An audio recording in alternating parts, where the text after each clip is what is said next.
Augustinian recollects first missionaries opened its doors in 1621. And for almost 400 years, we continue our duty to maintain the Church as a shrine to the country's first image of Our Lady of Mount Carmel. It is the home to this blessed image that still inspires the hearts of many Filipinos. The Basilica stands as a symbol of permanence in our city, a true historical landmark that survived wars, natural disasters, and now a global pandemic. The resilience of the Basilica is prayer in action, and the marriage of faith and science.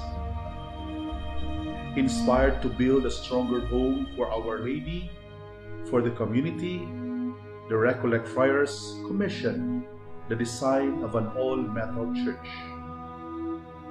And so in 1891, the fifth San Sebastian rose on the same site where other San Sebastians were destroyed by calamity. Moving forward from old materials of stone and wood, the industrialist spirit that made it into cast iron and mild steel was so celebrated that the Vatican declared it a minor basilica in 1890. San Sebastian remained so unique that it was given the title of National Cultural Treasure.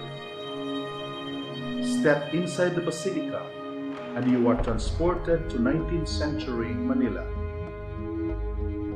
The basilica is surrounded by original Filipino paintings, German stained glass, and the gifts of 7 nationalities that still breathe life into the metal. But the basilica's crowning glory is its dome, which stands out as prominently as its spires. Its interior is heavily decorated by clusters of religious paintings that watch over the main altar. It is also one of the most photographed areas of the church, loved by tourists and parishioners alike. Invisible to most eyes are the dangers faced today by the all-metal dome. Leaks throughout the church develop over time, and now rust threatens to permanently damage the stability of the dome and its irreplaceable paintings. More than this, it is now also a threat to the lives of the community that serve it. we are asking for your help again in our commitment to protect this shared history in time for the 400th year anniversary of the first San Sebastian. With your help, we can ensure that future generations of Filipinos can experience this authentically Filipino legacy of resilience.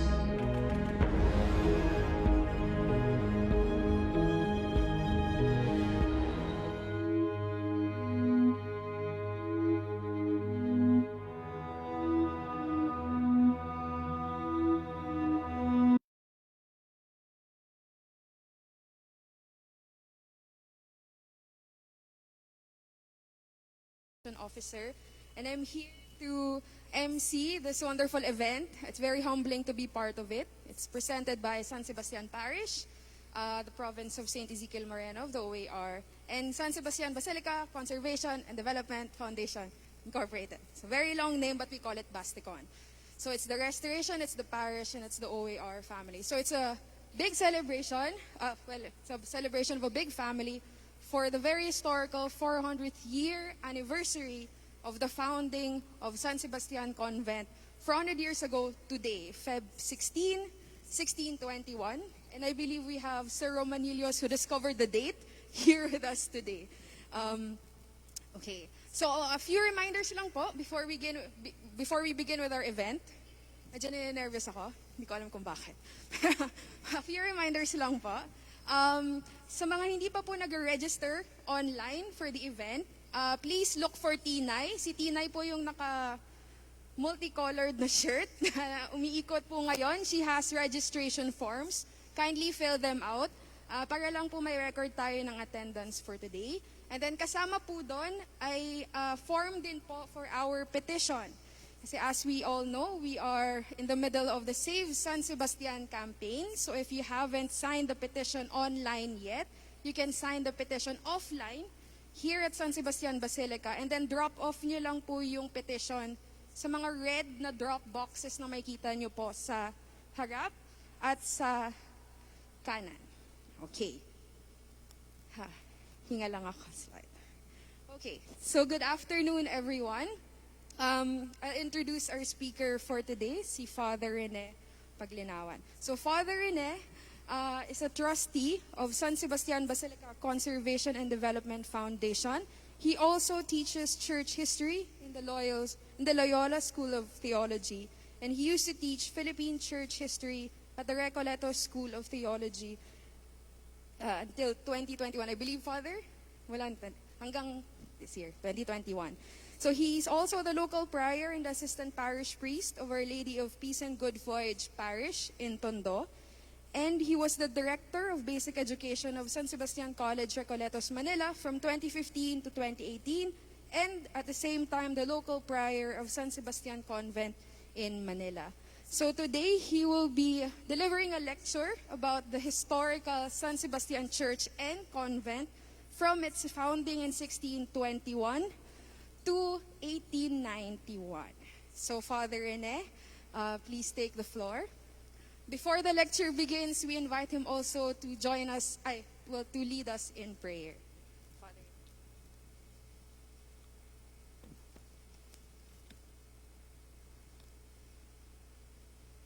With your permission, I will take off my mask. And to start our prayer, I read this poem to the Blessed Virgin of Carmel, 21 stanzas long. Just read the first and the last. And this was written 100 years ago, so it's 300th anniversary of San Sebastian, by Father Gregorio Ochoa, translated by Professor Romanilios here.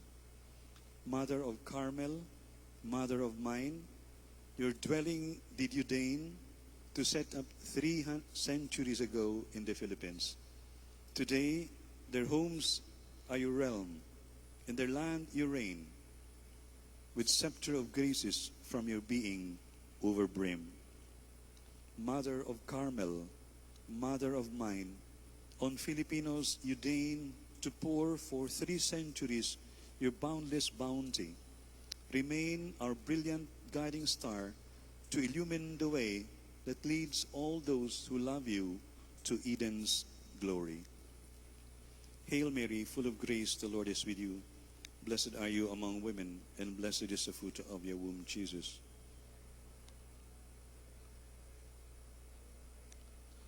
Glory be to the Father, and to the Son, and to the Holy Spirit. Our Lady of Mount Carmel, in the name of the Father, Son, of the Holy Spirit. Amen. Good afternoon, and welcome to this lecture. Those who are present personally, and those who are doing it online.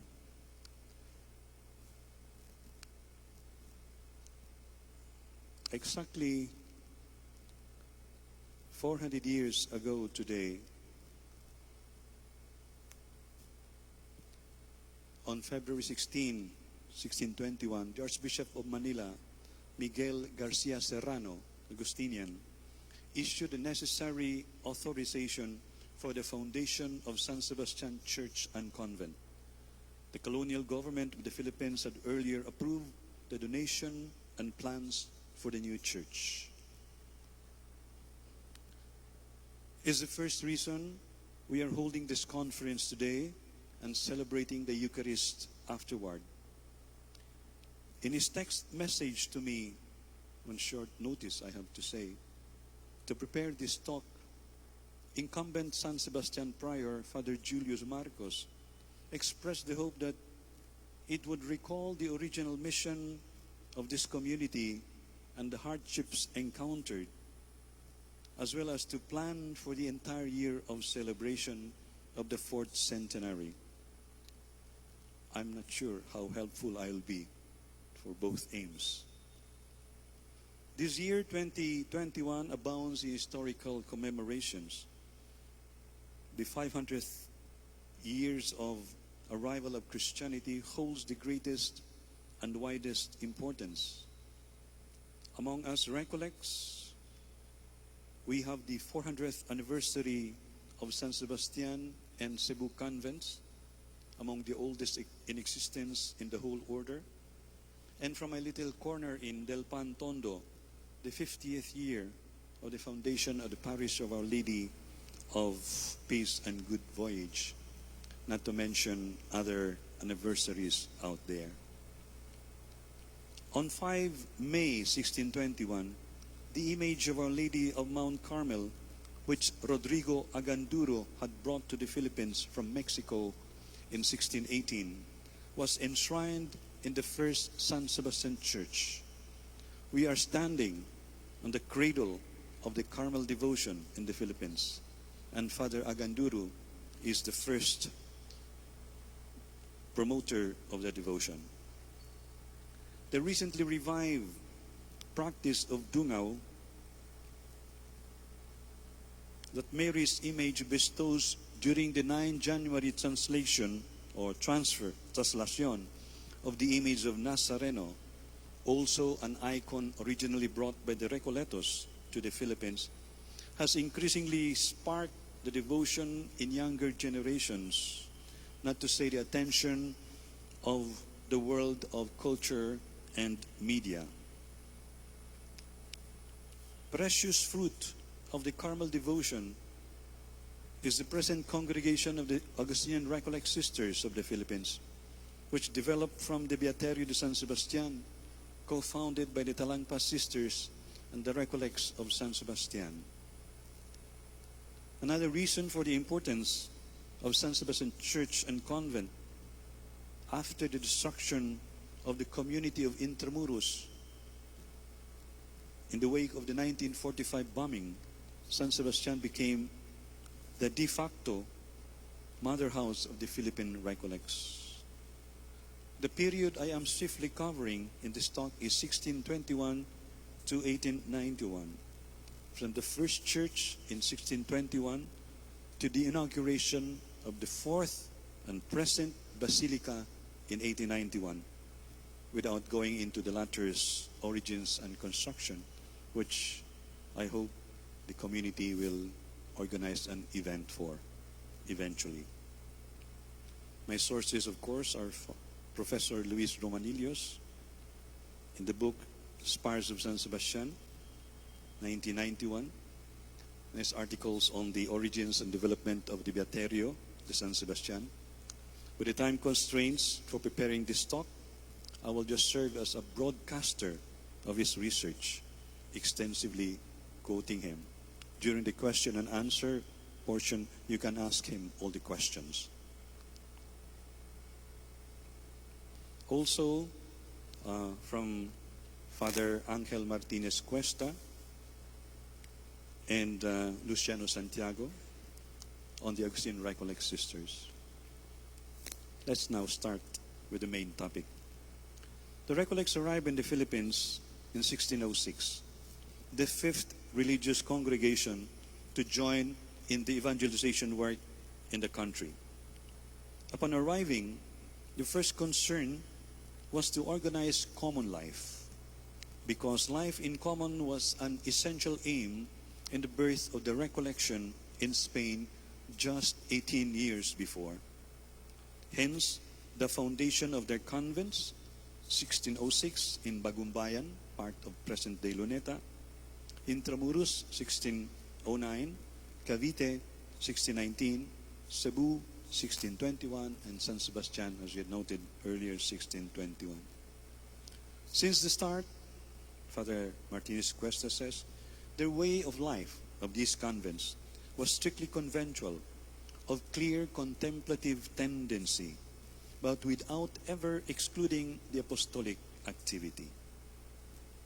Even San Sebastian Convent, founded as chronicler Andres del Espiritu Santo would put it, as a house of solitude, where the religious, already tired of the ministry and desirous of being away from all noise and of enjoying solitude with permission from the superiors, would find solace, soon opened its doors to the pastoral ministry.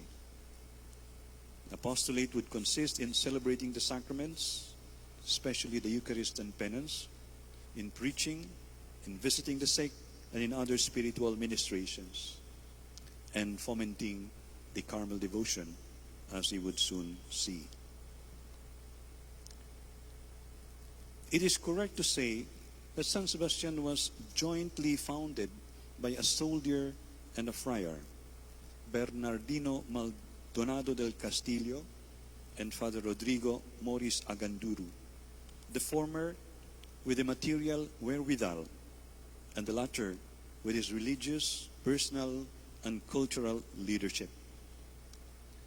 The latter would also be the first prior of San Sebastian. The image of the sword and the cross, of easy, if trite, evocation in relation to the evangelization and colonization of the Philippines readily comes to mind.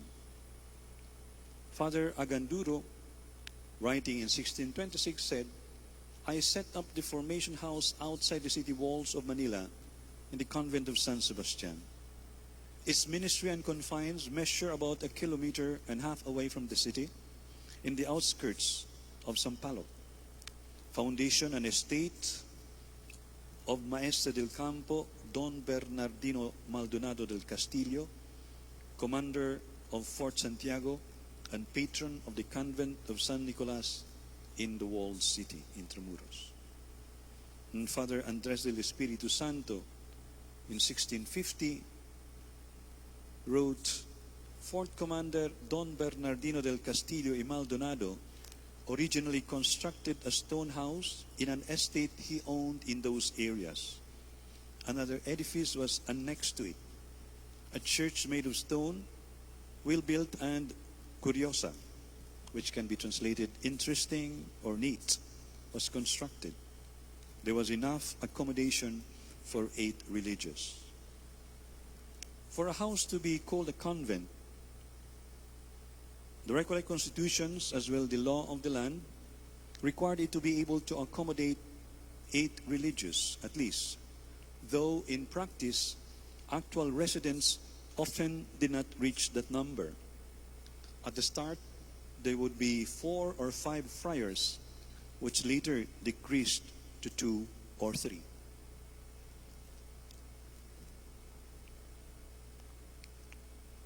Kalumpang was a peaceful and quiet, sparsely populated place with some 300 or 366 people living in some 30 scattered houses away from the bustle of the walled city, which was what was considered Manila during the time. In Father Aganduro's judgment, Del Castillo's Kalumpang estate and house were a fitting place for convalescence and retirement for the missionaries. And the above quoted Father Andres del Espiritu Santo in his account on San Sebastian Convent agreed, considering it a fitting fulfillment of what is mandated in the constitution of our Discalced congregation, that in all provinces there must be a house and convent devoted to such retreat and recollection. Now let us go to church number 1, 1621 to 1645, the cradle of the Carmelite devotion in the Philippines. The Del Castillo Kalumpang country house was soon remodeled to accommodate 8 religious, with financial assistance of Don Bernardino himself, who also helped in the construction of the church, which Father Andres described as made of stone, well-built, and curiosa, and other chronicles describe as of average size. Augustinian Recollect historian Juan de la Concepcion, who authored between 1788 to 1792 the 14-volume Historia General de Filipinas, considered one of the most comprehensive works on Filipino history, geography, and culture, affirmed that the convento and church were both dedicated to the early 4th century martyr San Sebastian. The soldier in Don Bernardino naturally professed special devotion for San Sebastian. Not long after, the whole vicinity of Kalumpang would increasingly be known as the barrio of San Sebastian. This first San Sebastian Church was opened for public worship on 5 May 1621, the same day that the image of Our Lady of Mount Carmel was enthroned on the new church with, in the words of 3-term prior Father Benito Gomez, no brief and ordinary festivities, but rather with a very solemn novena attended by all members of the clergy and laity of Manila. Father Aganduru, who had brought the Carmel icon from Mexico, started his devotion in the Spanish colony of Manila. Heading the 3rd Recollect mission to the Philippines that left Spain in 1617, he had received the image as a gift from the contemplative Carmelite nuns of San Jose Monastery in his passage at the Aztec capital, and brought it to Manila in 1618. By the time the image was enthroned in its definitive shrine 3 years later, here, there were already numerous Carmelite devotees.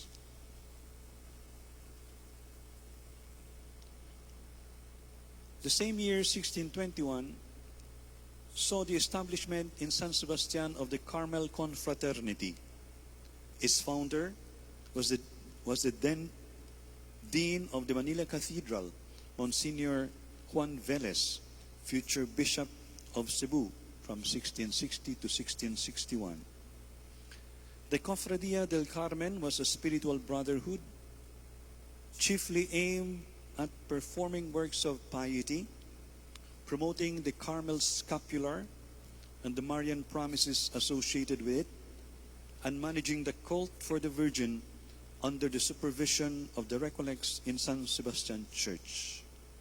Cofrades, as the confraternity members are called or were called, received spiritual benefits in return.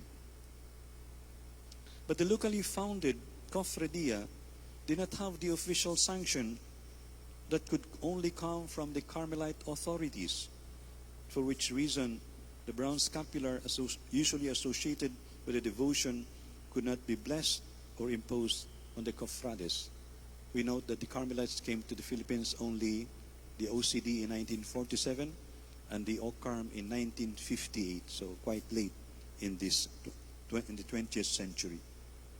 The recognition issued on 26 November 1650 by the Vicar Provincial of the Carmelite province of Andalusia gave the canonical was fine, but not enough for the Cofrades to enjoy the privileges and indulgences attached with Roman authorization. Finally, on June 10, 1682, the Prior General of the Discalced Carmelites gave the canonical authorization, and on 19 August 1691, a second decree was issued by the Carmelite Superior General, which confirms the Cofradia del Carmen in the same form and with the same conditions and circumstances in which it was originally founded, and vests the authority upon the Reverend Prior of the Convent of the Recollects of San Sebastian in Manila and his successors to found and erect the Cofradia in other cities and places in the Philippines that he deems appropriate. It further authorizes said Father Prior and other priests expressly designated by him to admit the faithful who seek affiliation to said Cofradia and to bless and impose the Holy Scapular, thus making all those who wear it share all the graces and privileges which, through the benign intercession of the Holy See, are attached to the holy badge of membership. The day set aside by the Recollects for the annual celebration of the Solemnity of the Blessed Virgin of Mount Carmel is every 21st of January. Father Jose de la Concepcion, explaining why it is not on the universally accepted 16th of July, said it was to avoid the rainy season, which would hinder solemnity befitting its celebration. He continued, through a special apostolic brief, her feast was customarily observed on 22nd January, with 3 days of Jubilee starting on the feast of San Sebastian, patron saint of the Church, and ending on the day after the day designated for the Virgin's feast. But since it was observed that 3 days were not enough to satisfy the devotion of the throng that sought to gain the Jubilee, another apostolic brief was petitioned from Rome and granted, and thus adding to it 5 more days, that is from 21 to 29 January inclusive. The decision in favor of the 21st January feast was reaffirmed in 1694 by the Cofradia's Executive Board, presided by San Sebastian Prior Felipe de San Agustin. The 8 board members listed featured eminent principales, all but 3 of them gobernadorcillos, that is, local executives cum magistrates of Tondo province.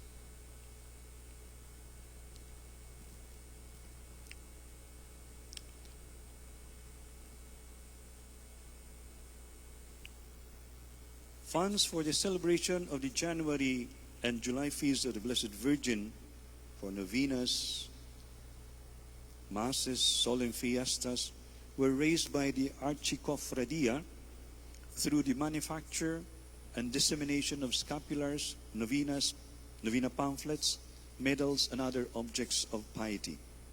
The prior kept record of the Cofrade members, as well as alms collection, membership fees, which was minimal, devotees' donations, and other earnings. Cofrades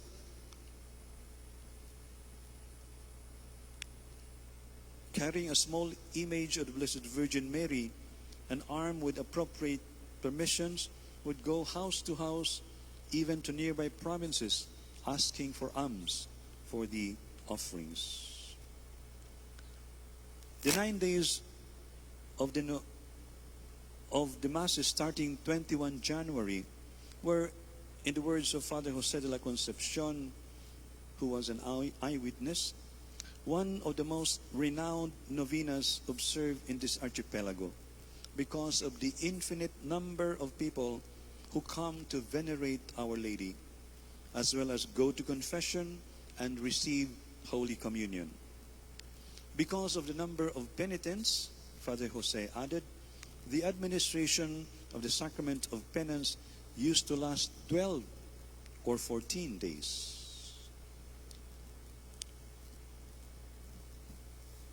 Seeing the great expenses incurred in the Carmel Novena and the need to extricate the cofrades from burdensome fundraising, Father Andres del Espiritu Santo, when he was prior in 1633, proposed the establishment of an obra pia to Prior Provincial Felix de Santiago, who promptly agreed.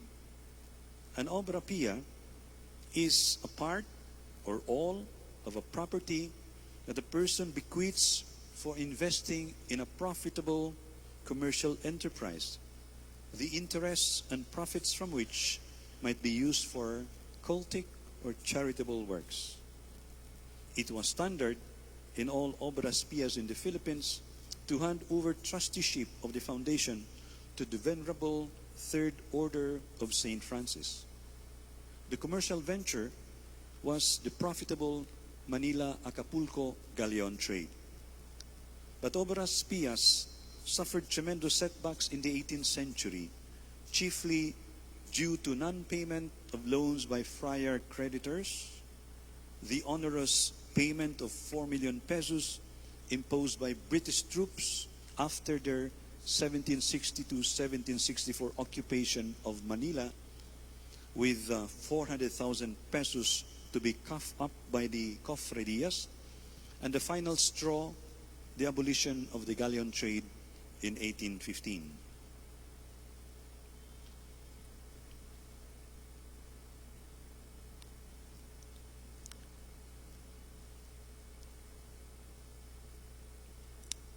The burden of complying with the statutes of the confraternity fell entirely on the Augustinian Recollect community.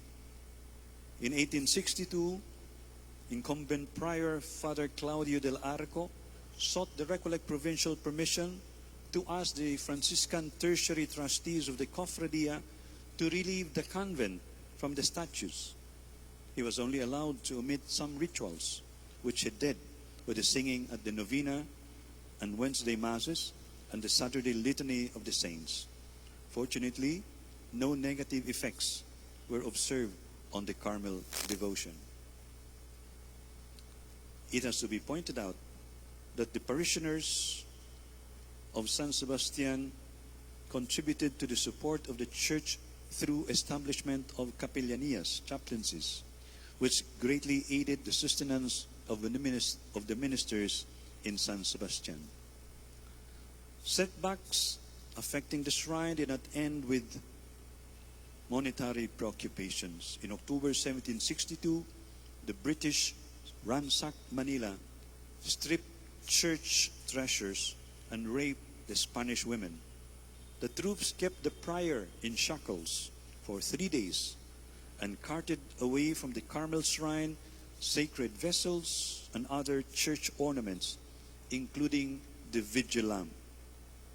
They released the kidnapped prior for the ransom of 1,000 ounces of silver. Quite a good amount. The perennial dearth of Recollect missionaries in the Philippines, aggravated by increase of ministries the province accepted in Albay and Las Piñas in the 1760s, and the express will of the San Sebastian donor Del Castillo that there be one proficient in Tagalog in San Sebastian, prompted the prior provincial to cede the spiritual administration of San Sebastian, Manila, to Archbishop Basilio Sancho, who would adjudge it to the parish of Quiapo. Thus, San Sebastian ceased to be a parish ministry, becoming thereafter a mere convent with conventual church. Like other centenary buildings, San Sebastian Church and Convent bore the fury of nature, seismic shakes mostly, and the fury of man, from the Chinese Rebellion of 1639-1640. The Chinese, according to a source, from Calamba and Binyan, convinced their compatriots in Manila to rise against the government to avenge certain grievances they held. Also in 1662, wherein the pirate Coxinga, as the recollect sources would put him, dispatched a mission to the city demanding its surrender and vassalage to himself. Following the damage caused by the Chinese uprising, the devastating tremors of the San Andres quake 1645, wrote Father Andres del Espiritu Santo, pulled down the entire edifice to the ground.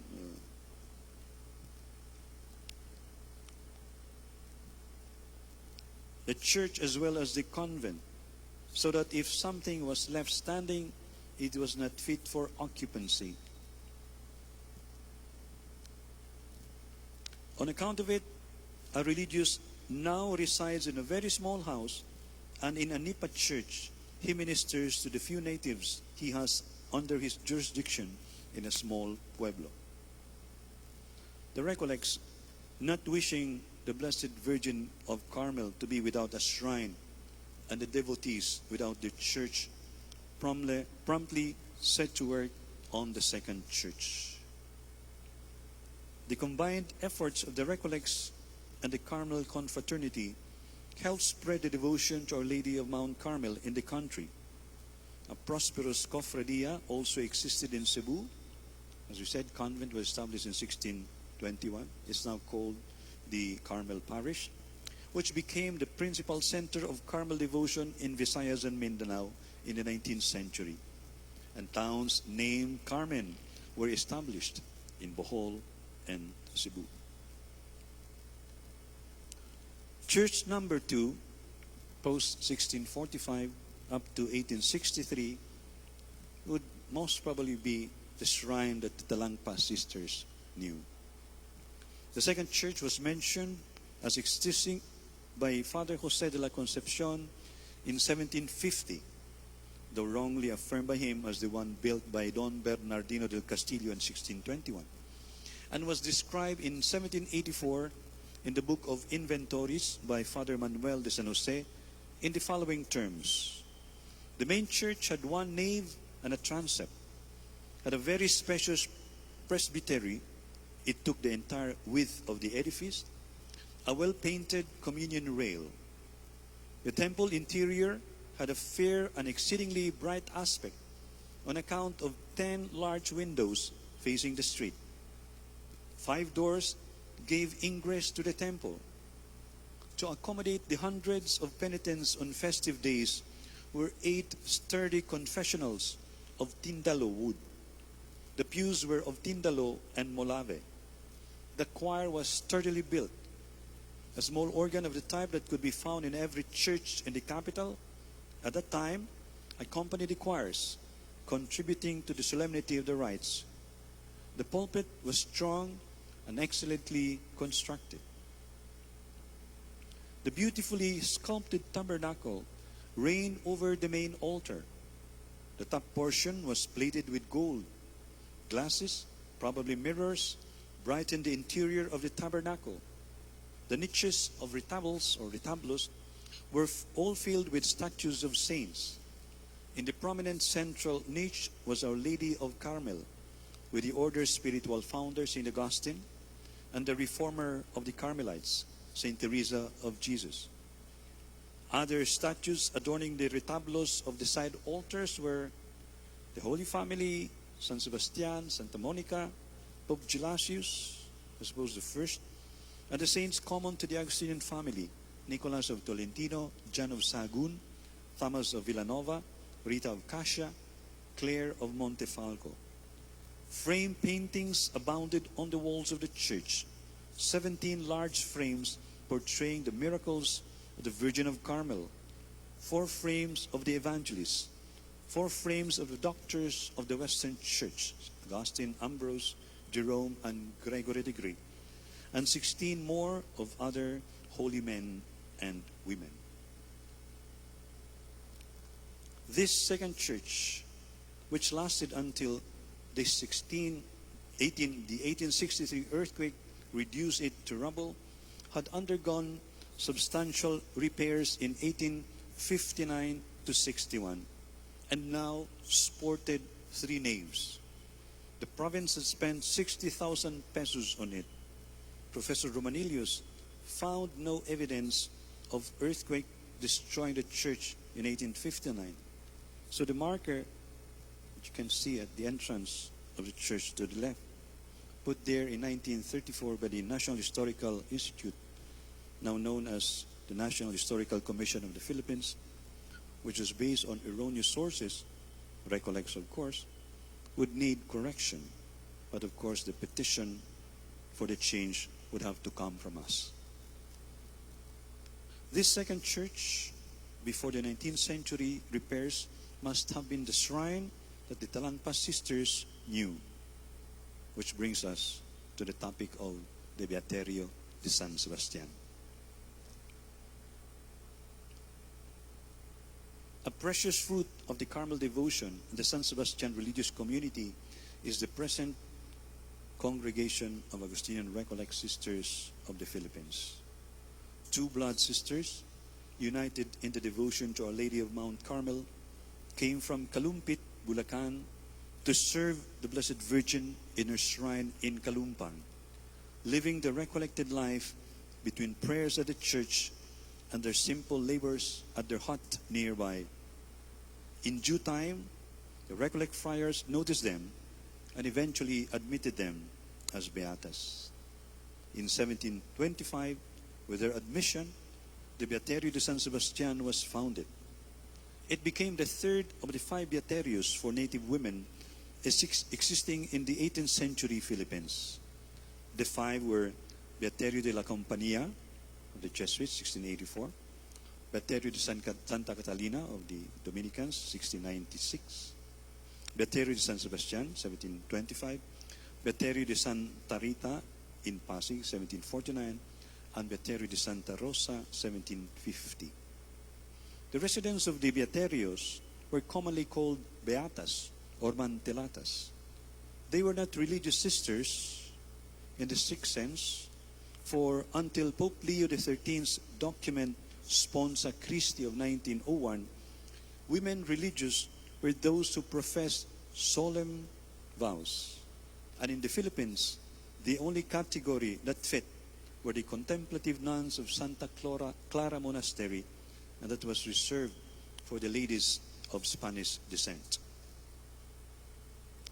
The Beaterios were places where the native women could observe practices proper to religious life without themselves professing public and solemn vows.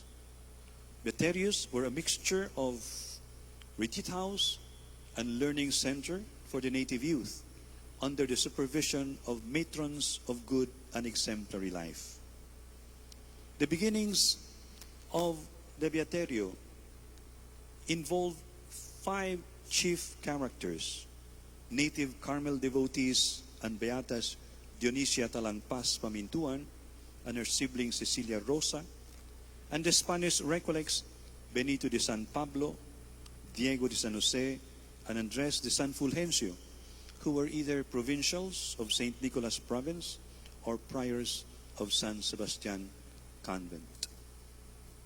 Dionisia Mitas and Cecilia Rosa were natives of Kalumpit in the Tagalog province of Bulacan, a parish administered by Calst Augustinian friars. Talangpas biographer and now deceased, may he rest in peace, Luciano Santiago, traced their lineage to Principalia families in Pampanga and Bulacan in the 17th century. Their father was Capitan Andres Talangpas Imayari, two-term Gobernadorcillo of Kalumpit. The mother was Isabel Constanza Pamintuan Ipanalangin, who gave birth to 6 children, 5 girls and 1 boy, Miguel, who grew up to follow the Gobernadorcillo's footsteps of both father and mother. Dionisia Mitas, the second daughter and third child, saw the light of day on 12 March 1691 and was baptized 5 days later. In 1693, her younger sister was born and was christened Cecilia Rosa on 26 July. They were confirmed by Archbishop Diego Camacho de Avila during his pastoral visit to Kalumpit in 1699. Their childhood period was uneventful. They must have studied the rudiments of the Christian faith in the parochial school of their town. Growing steadily in piety and sensing that God was calling them to a life of reclusion and spiritual recollection, Dionisia and Cecilia Rosa sought the assistance of their parish priest, an Augustinian friar, and begged him to allow them to don the habit of mantellatas in accordance with the statutes of the Augustinian Third Order. Despite the repeated pleas, the priest, for reasons unknown to us, denied the request. The rejection notwithstanding, Dionisia and Cecilia Rosa continued their life of prayer and mortification and agreed to live as recluses in their hometown. Without previous mutual understanding, as Father Benito de San Pablo, in his invaluable chronicle of the Beaterio entitled Principio de la Fundación y Progreso del Beaterio de San Sebastián, extramuros de la ciudad de Manila, de Agustinos Recoletos Descalzos, wrote, all of a sudden, the sisters felt a very strong desire to submit themselves to the absolute protection of Our Lady of Carmel, whose favors and prodigies were now very familiar to them. Father Benito relates that towards the end of 1724, Dionisia Mitas and Cecilia Rosa left behind everything in Kalumpit, their family, relatives, friends, ancestral home, to tread the radical path of the gospel. With their parents long dead, Dionisia at 33 and Cecilia at 31 decided to leave without telling anyone for the small pueblo of San Sebastián de Calumpang. Upon their arrival there, they proceeded straight away to the shrine of the Queen of Carmel and humbly prostrated themselves at the foot of her sovereign throne and renewed their earlier offer to be of total service to the Blessed Mother. They found a small segregated house in Bilibid Viejo, familiar name, conveniently near the Carmel Shrine, where they could continue their recollected life.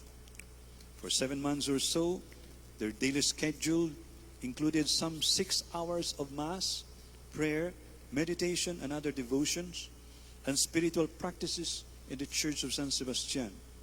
From the moment the church doors were opened to 10 o'clock in the morning, and in the afternoon from the hour of Vespers till past 5.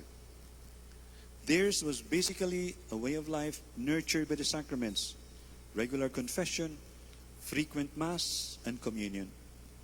Their prayer intention was that the Virgin of Mount Carmel would willingly accept them as her daughters and handmaids. Before long, the Recollects of San Sebastian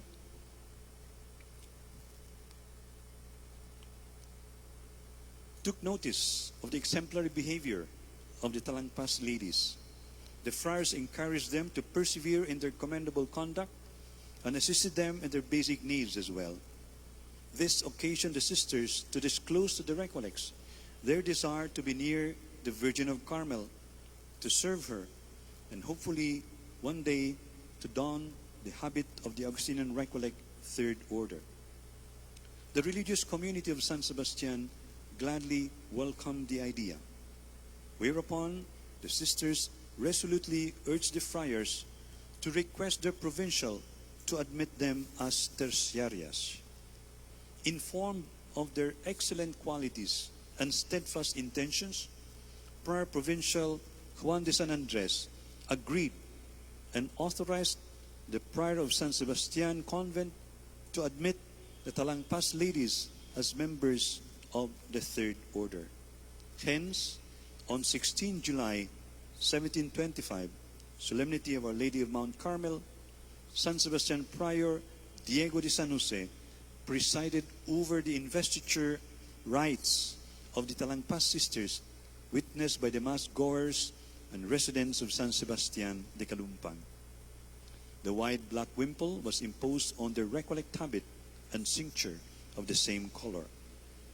As Christ and his mother formed part of their lives, they took the names of Dionisia de Santa Maria and Cecilia Rosa de Jesus. Having left their natural family in Kalumpit, they now officially belong to the large spiritual family of St. Augustine of Hippo via the Recollects of Kalumpang. For the sisters to avoid unnecessary contact with the laity that would hamper their spiritual progress, San Sebastian Prior Diego de San Jose constructed for them a small bamboo house with thatch roof in a small clearing adjacent to the courtyard of the convent. He also set their primitive schedule, community prayer, mass and other devotions in the morning and late afternoon at the nearby Carmel Shrine. The rest of the day would be devoted in recollected silence to embroidery and needlework, from which they earned their daily bread. The foundation date of the Beaterio de San Sebastian was 16 July 1725, the day when the Talangpas sisters were admitted formally as beatas in accordance with the Recollect constitutions.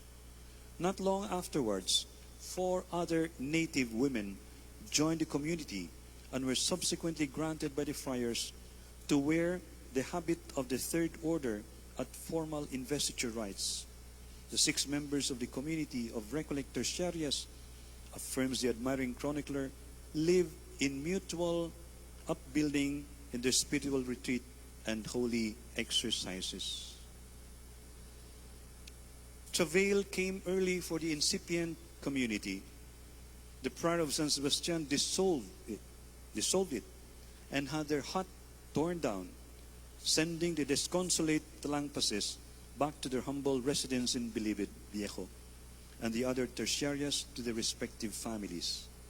Not for anything the tertiarias had done, but because of the polemic that arose among the friars in their regard. One party believed that the Recollect Order's constitutions that banned uncontrolled admission ought to be followed to the letter, arguing that Beaterio applicants without any means of subsistence would constitute additional burden to the convent. The opposing party argued that the Beaterio should accept even those believing that divine providence would see to their subsistence. With the Recollect province in financial woes due to Moro raids, the former group prevailed. To end the polemic, the prior dissolved the communities of Beatas. But spiritual growth does not happen without trials. The sisters saw this as another opportunity to discern their vocation. They intensified their prayer and recollection, increased the frequency of the reception of the sacraments, and spent more time before the throne of the Queen of Carmel. Shedding copious tears and expressing fervent petitions not to be left abandoned, because they never wanted to belong to anybody but to her and to her divine Son. Following his election as provincial in April 1728, Benito de San Pablo, aware of the exemplary behavior and character of the 2 ladies and the favorable recommendation of the friars of San Sebastian, ordered the new prior, Cristobal de la Soledad, to readmit them as tertiarias and to shelter them in a new residence built for them by the repentant previous prior, Diego himself. After their reinvestiture, more principally native women were attracted to the exemplary and virtuous way of life. In 1731, 8 women joined the Beaterio. In 1747, their number reached 10. Mother Tunisia became the first superior. She received a book containing the regulation of the Beaterio from San Sebastian Prior Andres de San Fulgencio. It was titled Fórmula y Método de Gobierno para Nuestras Beatas Agustinas de San Sebastián. Mother Tunisia died at the age of 41 on 12 October 1732. Mother Cecilia Rosa, aged 38, had died the year before, on 31 July. Prior to their death, the two foundresses professed the vows of poverty, chastity, and obedience before the local superior of San Sebastian and received the last sacraments that had nourished them throughout their earthly sojourn. The Beaterio de San Sebastian is now known as the Congregation of the Augustinian Recollect Sisters, immersed in various evangelization tasks, especially that of giving Christian education to Filipinos. Churches number 3 and 4, Teenager and Centenarian. Back to our church. The newly refurbished second church was destroyed by the devastating earthquake of June 1863, described as 30 seconds of tremor and confusion created by the crushing sounds of falling edifices and rubble, victims' cries, tolls of bells thrown out of belfries, and great clouds of dust, as some who witnessed it across the bay thought the metropolis was rocked by a formidable explosion. The earthquake also sent the entire roof of Manila Cathedral crashing on the prebendary spring vespers, among them noted champion for Filipino priest Pedro Pelais. San Sebastian Church was closed, the cloister was rehabilitated for the celebration of the Mass and as temporary shelter for the Carmel image. The damaged roof and walls of the church were pulled down. Permission was sought and granted to build a new temple. Church number 3 was inaugurated in solemn rites on 20 January 1867. Father Toribio Mingelia, first biographer of Saint Ezekiel and future Bishop of Sigüenza in Spain, delivered a stirring panegyric, calling the temple an idea inspired by the Blessed Virgin, as beautiful as the tender smile on her lips, a shrine of such svelte proportions, of such elegant style, a mystical dream, this replica of the eternal abode. More than a temple, but a very beautiful ode dedicated to the Empress of Heaven. Unfortunately, the life of this dream temple would be snuffed out in mere youth. Barely a teenager, if it were a person, this church would be destroyed by still another earthquake, that of 1880. Church number 4 was built on a novel idea based on the long overdue realization that the Pacific Ring of Fire will not mend its destructive seismic ways, and therefore using material that would withstand the earthquakes, steel. But the fascinating story of how the present Old Steel Basilica, fourth incarnation of the Carmel Shrine, how it originated and came to fruition, will have to be recounted in another conference. Suffice it to note here that its inauguration was in 1891, which is the end of the period we have delimited for this present talk, which brings me to the end of this talk. Thank you.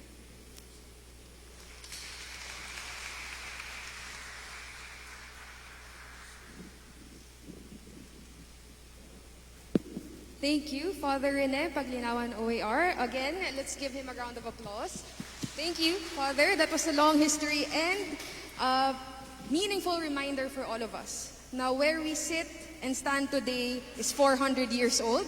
the convents. For those who just arrived, we are celebrating the historic day because Feb 1621 was the founding day of San Sebastian Convent. And in May, we'll be celebrating the 400th year anniversary naman of the founding of San Sebastian Church.